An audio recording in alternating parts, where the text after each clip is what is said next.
તો રામ રામ ડાયરાની મિત્રો, હું છું આપણું લખન ગઢવી. રૂમનું ને મારું કામ પતાવી હું બેસી ગયો મારી બુક્સ વાંચવા. ત્યાર પછી ગયો હું મારી લેબે અને કરવા લાગ્યો મારું કામ.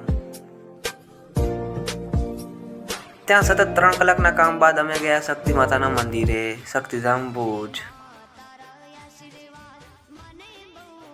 ત્યાં અમે કર્યા માતાજીના દર્શન. તમે પણ કરી લ્યો. ત્યાં લીધે અમે પ્રસાદી અને ત્યારબાદ ગયા આપણે પાછા લેબે.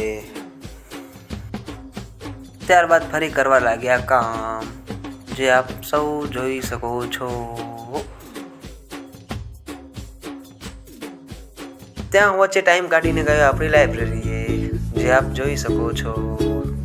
અને જે મિત્રો મારા બ્લોગ એ યુનિવર્સિટીમાંથી જોતા હોય તો તે મિત્રોને મારે એટલું જ કહેવું છે કે એકવાર અવશ્ય મુલાકાત લેજો, કારણ કે ત્યાં ઢગલાબંધ પુસ્તકો આપણને મળી જશે વાંચવા માટે. તમને મારા બ્લોગમાં આનંદ મળે કે ન મળે, હરેશ ધોળકરની આ બુક વાંચી તમને 400% આનંદ મળશે.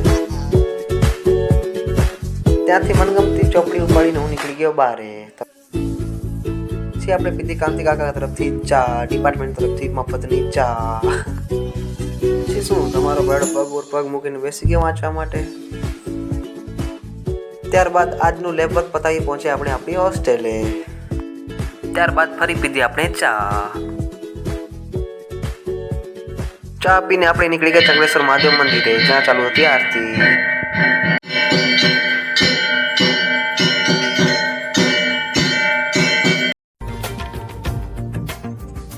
ત્યારબાદ નીકળી ગયા આપણે હોસ્ટેલમાં જઈએ સાયકલિંગ કરતા. તો આજના બ્લોગમાં આટલું. જય માતાજી.